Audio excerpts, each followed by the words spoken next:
Eto na nga, 2022 model Toyota Innova E na blackish red. Napakakinis nito, mamen.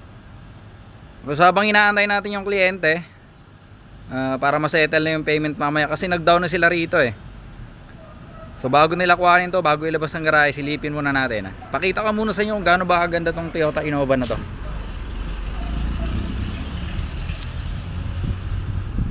Alright.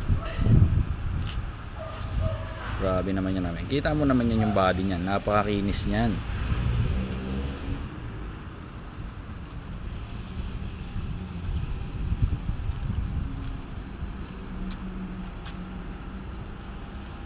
Napakakintab, namin.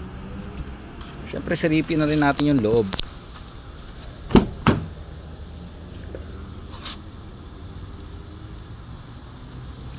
Yan. Kung gaano kaganda yung labas nito, yung body, syempre ganun din kaganda yung loob. Kita mo naman yan. Napakalinis, mamen. Kondisyon ng mga upuan, goods na goods yan. So sarado natin, medyo maalikabok, mahangin. So ayan, mamen, kikitaan nyo naman. Di na kailangan sabihin niya, kita naman.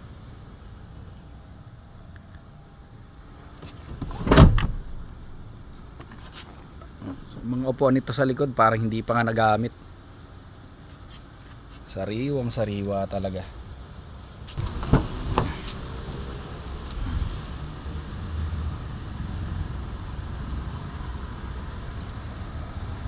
So 2022 model to, mamen, na Toyota Innova E.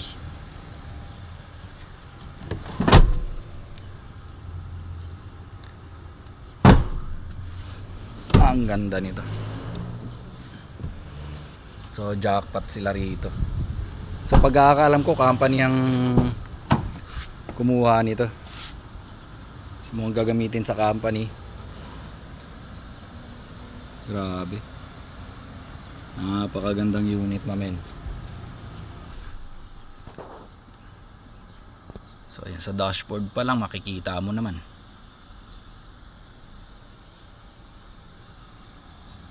So check na rin natin yung engine bay, syempre.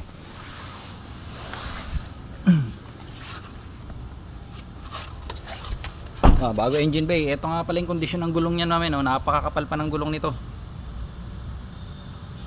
Napakaganda pa ng gulong. Syempre hindi magpapahuli yung engine bay nito. Tingnan mo naman yung engine bay na yan.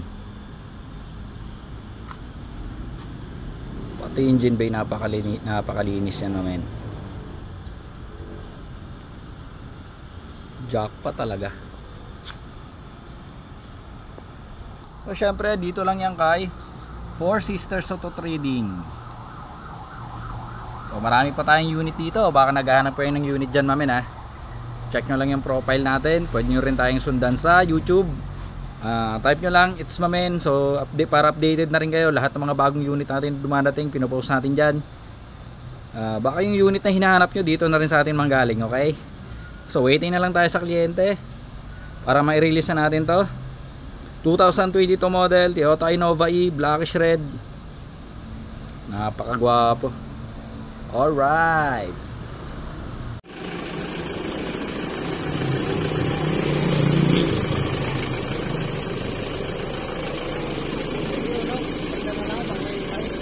Sige, thank you sir.